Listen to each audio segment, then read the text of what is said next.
Welcome to the Dental Team Podcast. I'm your host, Kiera Dent, and I have this crazy idea that maybe I could combine a doctor and a team member's perspective because let's face it, dentistry can be a challenging profession with those two perspectives. I've been a dental assistant, treatment coordinator, scheduler, biller, office manager, regional manager, practice owner, and I have a team of traveling consultants where we have traveled to over 165 different offices coaching teams. Yep, we don't just understand you, we are you. Our mission is to positively impact the world of dental, and I believe that this podcast is the greatest way I can help elevate teams, grow VIP experiences, reduce stress, and create A-teams. Welcome to the Dental Team Podcast. Hello, everyone, and welcome to the Dental Team Podcast. I'm Kiera, and I am so excited to be bringing back one of my favorites, one of the people that you guys have gone on a journey with. It's been a couple of months since we've had her. Thank you, COVID, for throwing our jam off. But I've been to their practice a couple of times. I love this office. It's Ashley Keith. Ashley, how are you today? I'm great. How are you? I'm good. I'm super good. You guys, Ashley's office is insanity. It's so crazy. I've been there twice now, I think, Ashley, and it's Keith and Associates, and they have all these doctors and all these team members and this huge, beautiful, massive building. It's like, I feel you in your office when I'm there. I feel like you're the command center, like air traffic control, because planes and doctors and hygienists, like, I feel like it's like everybody coming in and out all the time. It is such a fun thing to come and watch and observe. But like, I'm so excited you're back on the podcast because you have a really fun update. You have a couple fun updates. So I think you should share your personal update as well. Any updates you want to give, Ashley, since we last chatted? Yeah, sure. So we had our son, Robert Keith, in March. Oh, he's so cute, you guys. He's so cute. I love it. Thanks. He's been super fun. So it's been fun getting to watch him grow and learn things. And last night we got to experience peanut butter for the first time. And he survived. So we're good. You always wonder, like, is this going to be a good thing or a bad thing? We're not totally sure. So, but I love it. How has it been switching from like before you didn't have a kid and now you have a kid? How does that work with working and going back, being a mom? Have you had any challenges or areas that you're like, wow, I wasn't expecting that? Or no, it's been totally fine. Well, goodness. I feel like my experience is a little different just because of Wilson was born 1 week into us completely shutting down the office. And so we were, trying to figure out what to do with our team members and, what do we do with emergencies? How are we going to cover it? I was literally replying to unemployment claims in the delivery room while we were waiting. So it was kind of crazy. It was just, it was just one of those things one of those moments in your life where you have to deal with everything. And it's like, nothing can fall through the cracks and it just is what it is. And that's sort of like kind of how we got through. And then obviously we're shut down. It was the silver lining to that because it was terrible. And, a lot of people lost their jobs and were very sick. But the silver lining was Bill and I got to be together in kind of like a dedicated, if you will, maternity paternity leave. So that was really, obviously we couldn't go anywhere, but we got to have Wilson. We went on a lot of family walks and like that part was really fun. And it gave us time to really focus on him, but then also focus on what are we going to do when we get back to work? Yeah. I mean, it might sound ironic looking back, but I mean, kind of a cool time for you and Bill to both be home with Wilson. Yes, I'm sure there was the stress. I'm confident that there was stress of the practice being shut down, but also what a kind of cool, tender mercy blessing in your life to have that time to not be stressed of Bill getting back to the practice. Not taking time off from the practice. It was kind of a forced leave, but then being able to really strategize and plan going back into the practice, plus having time with Wilson just as a newborn baby. That's kind of a fun, unique experience that you guys were able to get. Yeah, it was, look for the positives, right? Exactly. Like that was a really cool experience. Yes. Okay. So Ashley, let's dive into this. You guys did a couple of things that were unconventional. going back in from COVID. And now you guys are actually getting ready to embark on a pretty cool project that I'm super excited that you're doing. So if you want to walk the listeners through kind of some of the things you guys did post-COVID and where you're headed now, because I think it could really benefit a lot of the people in their offices right now. Yeah. So one of the things that we started with during COVID, we had to make a decision as far as when we come back, how are we going to do that? And I think a lot of people were thinking like phased approach, do we start dentists back and then bring hygiene back later? And then obviously there's state regulations. We were fortunate in that our state pretty much left it up to us with some minor guidelines. We brought back our full team plus a doctor plus a hygienist, and thinking that, okay, we have all these people, we have 6 weeks worth of people across hygiene and restorative that are going to go somewhere else if they can't get it here. And so we just I call it bet the farm. Like we bet the farm on, are we going to be able to fill these spots? And, it took a week or two to really ramp up. But then since we've done that, we've been really productive and been able to get people in. And, we're really working those recall lists and getting in touch with all the people that we missed, during shutdown, which I think, probably everybody's still in that boat of, you probably get most of them back in, but we haven't reached everybody and not everybody's scheduled yet. And so we're still working through that, but that just doing that like basic adjustment in hiring really helped us kind of ramp up and prepare for coming back and being productive after shutdown. So I think a lot of people, and myself included, they're so paralyzed by fear. And they think, like you said, betting the farm, that it almost holds them back from moving forward on really cool, big decisions that could ultimately move them forward. So how do you, Ashley, how did you make that decision? Because I don't think a lot of people wanted to. I mean, you guys hired doctors, you hired more team members. Like you really did do things unconventional when people were trying to penny pinch and save. What things you do? Because you also have done this with other things. You're like, well, like this makes sense. Let's execute. Let's move forward on it, even though I'm sure it scares the shenanigans out of you. So how do you, this is me literally asking for myself because I think I'm chicken too. What is it that helps you make those quote unquote harder decisions or things that scare you so bad, but you execute anyway? How do you do that? Well, I think it's all just down to your personality. And, one of the things that I think about a lot, and I can't remember if it was I read a lot of books. I don't remember if it was Jobs or the Amazon guy, but one of them was in an interview and they said, when people are 80 years old, the things that they think about are not the things that they did and did not work. It's the things that they never tried. And those end up being your regrets. And so I think about that a lot as far as okay, is this going to be something that if it fails, is it going to end us? Probably not. We can do a lot of things with manipulating hours. Maybe we scale back on Mondays and we have everybody here on Tuesdays, or our practice is open on Fridays. So maybe we stop offering those hours and just reel in that way. But if I didn't bring somebody on, would I regret it? And I was like, well, yeah, I think that's it. I think that, if we don't take the opportunity to grow now, then when is it going to happen? Yeah, that's a really, really, really great question. And I like what you said is the regrets are the things that I never tried.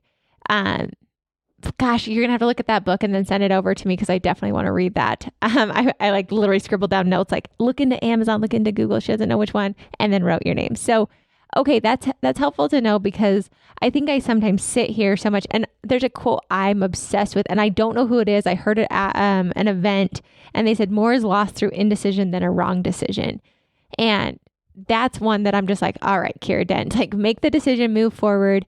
And my mantra is always that there's always a solution. And so if there's always a solution, we can figure it out. But what I can't figure out is wasting time and not executing on things that could move us forward just because I'm afraid. Yeah. And I always think about too, I think the best leaders are leaders that make a decision.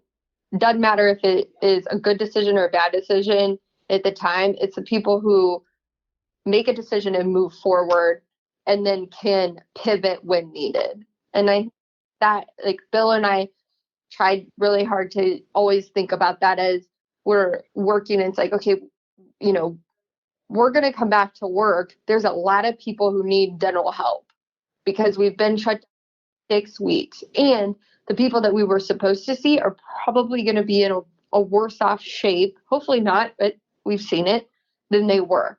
So what are we doing about it? And that's part of, that also went into the decision making. That's really, really smart. I like that. I like that a lot. So with that, let's spin you because I want them to hear so you guys hired people coming out of COVID, and now you're moving into another big piece that I'm super excited. You texted me this and I was like, Ashley, let's podcast about it because, so many offices need this. So tell what you're planning to do. And then I want to know how you came to that decision because like you said, a leader is one who makes a decision and sticks with it and moves forward. So let's talk about your latest. Yeah. Okay. So new, and I don't know that my team 100% knows what. Okay, we'll wait to release this. You let me know when they've done it. I'll just hold this podcast. But because we have more producers in our office now, we're going to set up a business center, and I'm going to bring the way our office is set up right now, I'm just out of space, which sounds crazy, but I'm going to take my business office and move it to the second floor and really set up like a business center.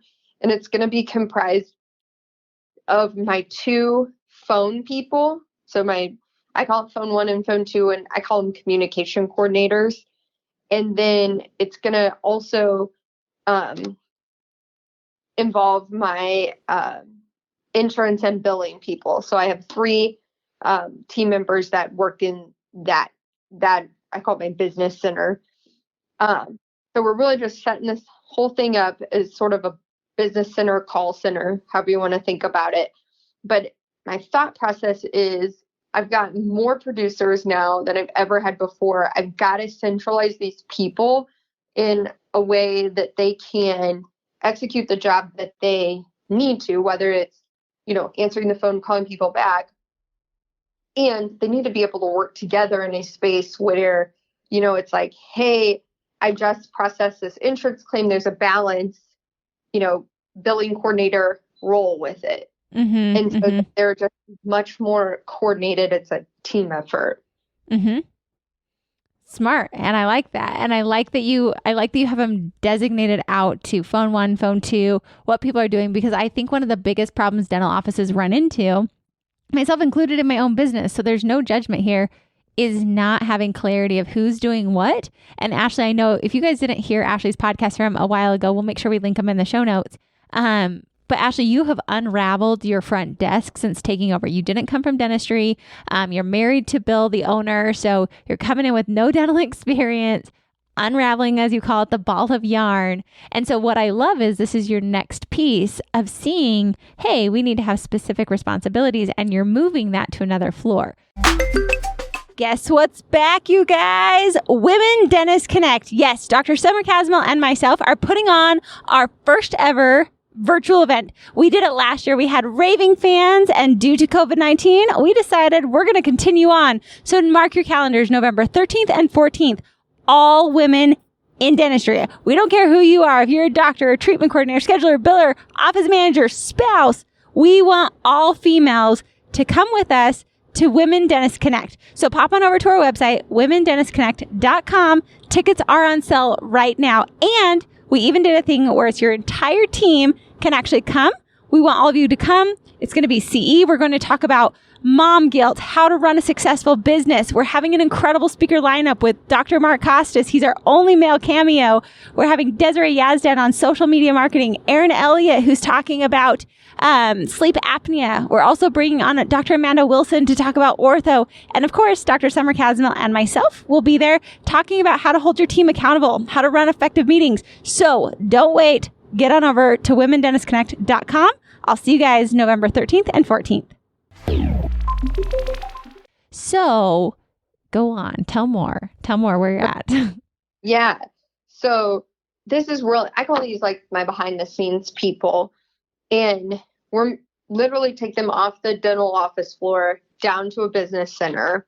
And we're going to roll out basically like I said, so we'll have the phone side and then we'll have like the business side where they're doing insurance verification, processing of insurance claims as it comes in, and then our billing, like the person that's literally sending statements and working our patient accounts receivable. And the thought process here was when I look across my entire patient experience from when you engage with the practice all the way through, you get your treatment and you're like, signed, sealed, delivered, paid your bill out the door. Where's the weak link in that? And I decided it was our insurance piece and really being able to clearly articulate, what the insurance plans will cover, how's it going to work? When do we send you a bill? How does that all play into the patient experience? And I think if I can get these people, get the team more centrally focused, centrally located, that's going to be one area that we're going to really challenge ourselves to service. I call it service level up, so that our patients are getting the same experience clinically as they are on the business side too. Mm-hmm, mm-hmm. And that's really important to me.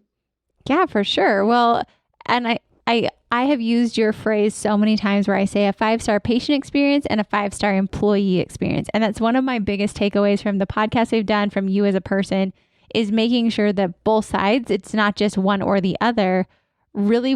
But I love that you think about that, because then you're looking at both sides of the coin in your practice versus just sticking to, well, let's make sure our employees are super happy, or let's make sure our patients are super happy. You literally look at both sides. And I think that that's what's helped you see so many of these areas to improve, because you're constantly looking at what does the customer experience, what does the team experience, and how do we make both of those 5-star?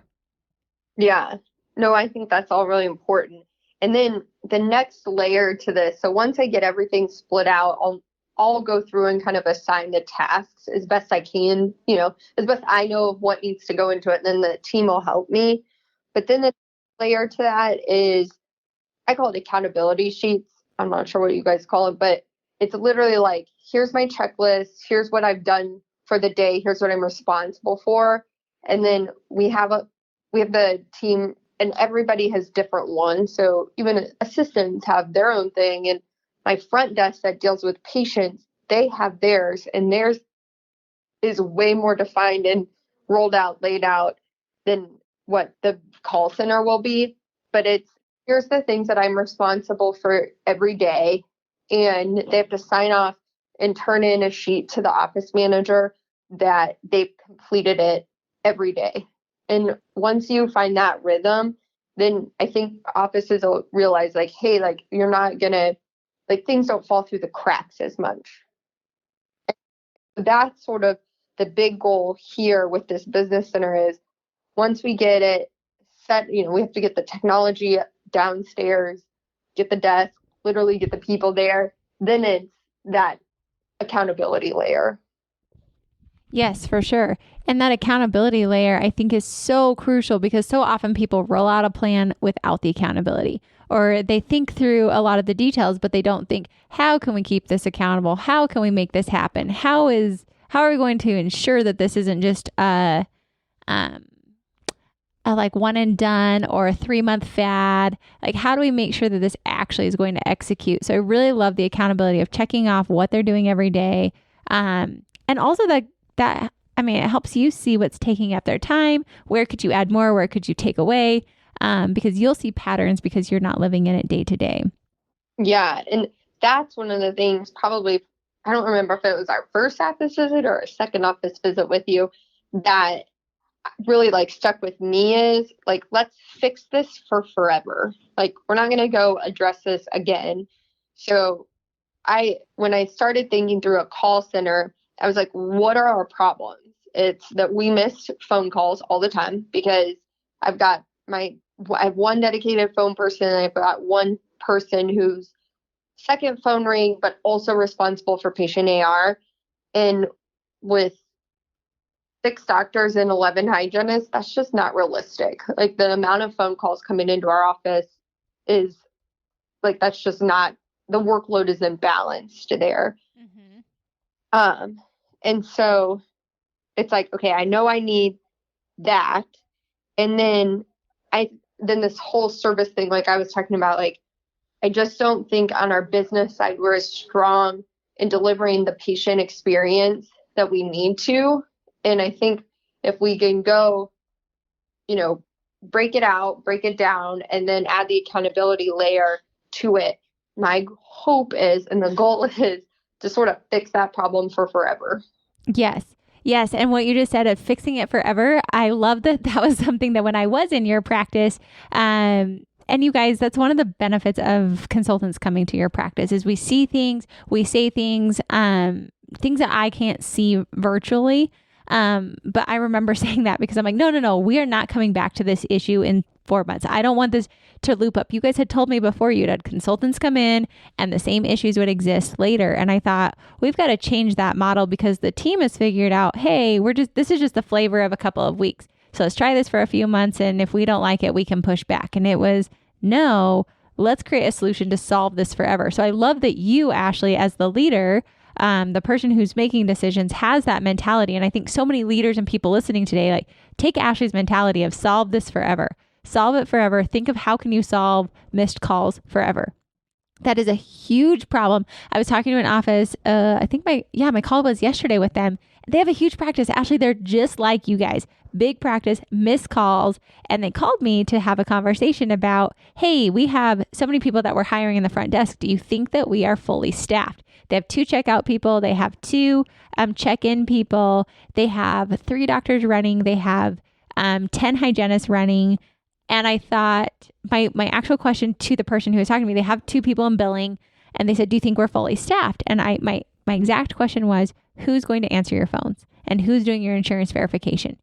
Because those are not hot fires that you necessarily get like lashed for if you miss the calls or you don't do insurance verification. It bites you a little while later, or you don't even know that it bit you because patients leave because you're not catching the phones. So I love, that's why I'm so excited for our podcast. I'm like, no, Ashley, tell them why you're doing this, because I think so many practices think that they're fully staffed, they're fully taken care of because the immediate urgent needs are being met, but you're not solving forever how to get your missed call percentages down. You're not even tracking that. You're not looking at your insurance verification. I also asked, I said, who's going to do recare and unscheduled treatment plan calls? And she said, well, hopefully the 2 girls at the front will be able to use their time really well, not presenting as many treatment plans, and can call.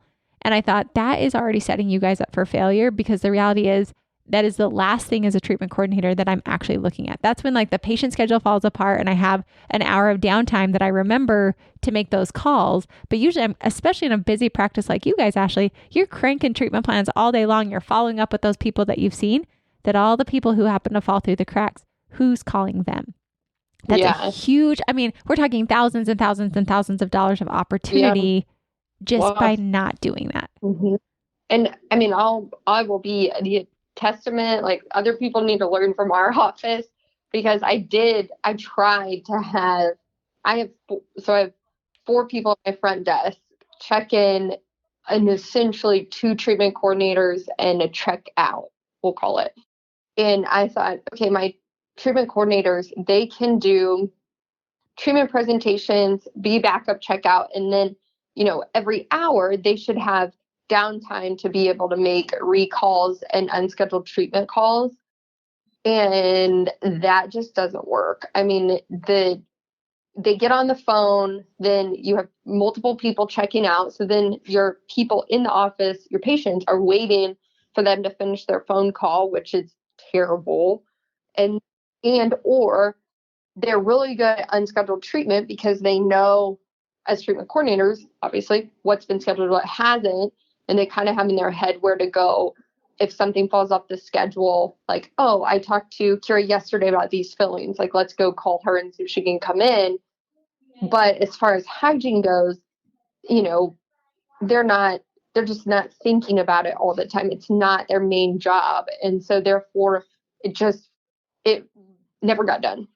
And so I think it's good to have everybody's downtime listed as helping make recalls. And I do have that on literally everybody in my office except for the doctors.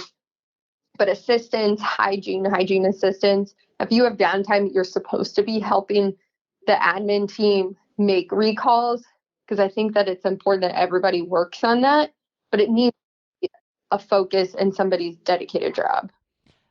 Yes, because they say where focus goes, energy flows. And I will tell you, as a treatment coordinator, as a check-in, check-out, as a billing coordinator, my number one priority is the hot fire burning in front of me. Calling on recare, calling on unscheduled treatment plans, that is, I know, on my task list, but I will completely confess as a team member, and I know all your team members are not Kiera Dent, I feel like I was a really, really good team member though, and I was really good at my job. I will promise you though, I did not call on unscheduled treatment plans and recare calls as much as I should have or could have, because I didn't prioritize it. It's not that I didn't have time. I just didn't prioritize it. There were things I enjoyed doing more. There were things in front of me that I could fill my time with. And so I chose to do that. I don't like the excuse of we don't have time, because I disagree. I think that excuse is laziness of prioritizing what's most important. I say that with love. I really do think that time is it's our greatest commodity, but if we don't prioritize, you will be out of time. Right. And so, go ahead. One thing to make this like really relevant, and like what I'm thinking about right now is I'm kind of in a hurry to get this model set up, because in all dental offices, at least to my knowledge, will probably be in this. So we were shut down for 6 weeks, March through May. Well, what's 6 months from March through May, September through November. And I think a lot of people are going to be in this where you don't have your hygiene scheduled out as you probably would in most years where you're scheduling your 6-month recalls. And so I've been really trying to coach my team on like the relevancy, the severity, the, uncharted territory, whatever word you want to use to ignite your team to go take action. But we've got to reach these people. We've got to get them in the books. Like, we're doing marketing strategies, and that's a whole nother ball game. But specifically right now, that recall thing is so important. We've got a person dedicated on Friday working on it. And then when I re-swizzle my call center and my business center, that's going to be like one person's primary job is answer the phone, also fill the books. Like, they're the backup phone person, so they'll have plenty of time to answer, make these calls, to start thinking about what are we going to do in September, October, November. Yes. And I think so many people aren't thinking ahead like you are, Ashley, and we're being very reactive with our decisions versus proactive. And I'm going to tell you guys the way to quote unquote win this pandemic. And I'm not saying that we are taking advantage of people or that this is a game to win or lose. That's not at all what I'm trying to say. What I'm trying to say is, as a business, the way you're going to win this is to be proactive versus reactive in your thinking as much as you possibly can. You will not be perfect, but Ashley, for you to think right now, hey, this is going to be happening. How can I prevent this, or how can I change this? Well, and what's going to happen in September, October, November, and how do we prepare for that in August? Well, so many people are kind of looking, but they're not taking massive action to solve it forever. Whereas you are, and I think that that's the difference between offices that are flourishing and succeeding. And yes, there's problems, but you're taking 7 steps forward compared to your 1 step back, versus offices that are taking 1 step forward and 7 steps backwards. And I really do believe it's because you're taking massive action and you're solving the problems forever. So I'm super excited because I know the next question that will come up, and I can't wait for, when you execute this and then we chat in a couple of months about it. I love you being the tester office that we can just okay, let's look through the window and see what happens. Yeah, we'll see how it goes. But they're going to say, how did you manage a call center? Because that's the next piece. So I'm really excited to hear how you manage, how you oversee and ensure, because so many people will put in call centers, but then they fall apart because people are just hanging out. They're not staying on top of it because that's quote unquote not the fun job to do. So I'm really excited of what problems come up. Of course, I'm always a resource, so please call me on this. And then let's talk about how to do it, because I know that's the next layer of call centers. But I love that you pointed out this is why you realize the need for a call center. This is how you're going to implement the call center. And I will tell you, knowing you, Ashley, these people you will stay on top of and they will be reporting to you and you will be watching stats. I already know things you'll be doing to ensure that this is a wise use of funds that's actually getting the ROI you're looking for. Well, I'm telling you right now, part of my deal with Bill, which is kind of funny, but so to do this, I have to give up my office and I'm on the call center level too. So I was like, that's fine. I think we need strong leadership. I'll be down there. The office manager and I are going to rotate. Once I get it going, then the office manager and I will rotate as far as who's providing oversight and leadership down there. And, we'll see. That's the plan right now. I like it. And also, I was just hearing, and I hope people picked up on a subtle piece. Ashley, I think offices of your size need an Ashley in their practice. So if you guys heard, Ashley has hired an office manager who runs the day-to-day, answers a lot of the question, is Ashley's right hand. And Ashley, I feel like you're more like the director of operations of the business. So you're not sitting there doing the treatment plans. You're not sitting there doing a lot of that day in, day out. You did that for quite a while, but as your practice has gotten bigger, as you guys have expanded what you're doing, that has exponentially grown for you. And to have the need for a true office manager who's more on the day-to-day tasks. So I hope you bigger practices listening have noticed how Ashley has transformed herself into a different position based on the needs of the practice. Yeah, girl. All right. Well, thank you, Ashley, for I feel like I'm sitting as a little girl. I used to go up to Salt Lake at Christmas time and they had these incredible taffy windows. And I would sit outside and I'd look through, it's freezing cold, it was wintertime, Christmas time. And I'd look through these windows and see these beautiful artworks made out of taffy. And I loved them. And I feel like I'm kind of doing that with you. I'm sitting outside the window watching you in Santa's workshop. Like, okay, Ashley's going to execute a call center. And now let's see what happens. Let's see the wins. Let's see the losses. Let's see the pivots and the change. But what I can say is, from an outsider, I know this is the best direction for your practice. And I know you're going to succeed in it. And I'm obviously here all the time as a resource, as somebody to bounce ideas, to talk through, because offices that can execute and implement call centers, if we look at DSOs that are bigger than our private practices, they have this. And there's a reason they have that, because it's a mass scale, it's a better service. And so I think we can look at our senior DSOs that have systems dialed in. What do they do and how do we do it better as a private practice level? Or as a corporate office, how do you do it better as well? I think is something that we all can benefit from. Definitely. Awesome. Well, Ashley, thank you for joining me. I really, really appreciate you and your time. Well, thank you. I appreciate it. Yes, of course. All right, you guys, that was Ashley. And take this away. Look at your practice. What issues are in your practice to solve forever? I'm super excited for you guys to figure that out, to solve them forever. And Ashley, we're going to get you back on the podcast to do a recap of this in a couple of weeks, see how it goes. Let's talk about the struggles of implementing it. I don't want you to have it already solved. Let's catch you in real time so that listeners can follow along with you. And for listeners, thank you guys. And we'll catch you next time on the Dental A-Team podcast. All right, Dental A-Team listeners, that's a wrap. Thank you so much for listening. And if you love today's podcast, go leave us a review. It takes you 5 seconds, and your review helps more offices, more practices, more team members just like you find out about the Dental A-Team. Thank you guys so much for being part of my Dental A-Team family.